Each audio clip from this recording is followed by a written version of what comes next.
So Newcastle haven't lost many in the Premier League at home this season. Everton haven't won many away. Until now. Everton win this 2-1. Good game. Did Everton deserve it? I think they probably just deserved it because, you know, they did what you're supposed to do, and that is when you're on top and you're putting pressure on, you score goals. Because certainly in the first half, they were only on top for me for about 15 minutes of that first 45, and they got their goal. Whereas Newcastle, well, they didn't get the goal, and they didn't look like getting it in the first half. We'll get to Newcastle in a second. For Everton, have you seen anything so far from Ancelotti that's very different from what went before? No. He's clearly having a look at different things. You know, the fact that he starts Moise Kean and Walcott tells you he's looking, okay, can I get these two pacey guys who can put defenders under pressure going forward? Can I get them into the game? And it didn't work for me. No surprise. The truth is Walcott's not good enough. And Moise Kean isn't, well, he's not there yet. So he takes them off and he tries something else. He puts Delph in the middle of the park, which solidified it for me, made them tougher to break down. So I think right now what you're seeing is a coach who's going to have a look at things over the next couple of games.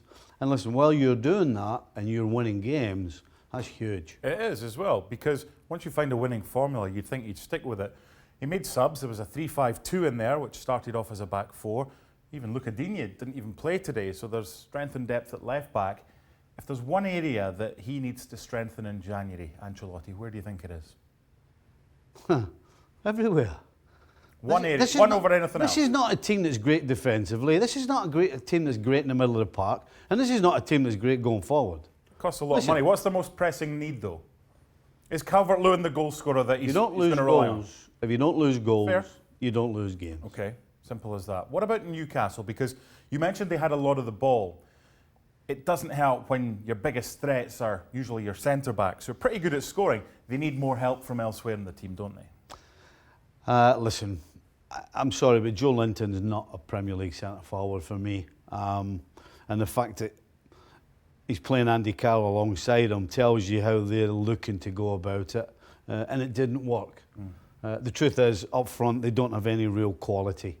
Now and again, they'll get some from the middle of the park. Shelvey's capable, but not consistently. Almiron is just he's trying too hard. I mean, he needs to calm down and compose himself, particularly when he's in the opposition penalty box. So, listen, going forward, you kind of wonder where the goals are coming from consistently. It's been like that throughout the season. Just finally with Newcastle, we saw Villa thumped at Watford. We saw Bournemouth beaten at Brighton. Is there another team worse than Newcastle that would mean they'll be safe? Or do you worry for them?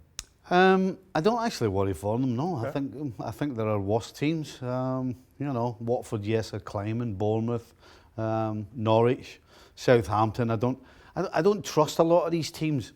You know, the fact that you started this off by saying at home Newcastle have been getting points, that's what's going to keep them up, and I think they will stay up. I'll be surprised if they go down. Yeah, likewise. But for Everton, good win for Ancelotti.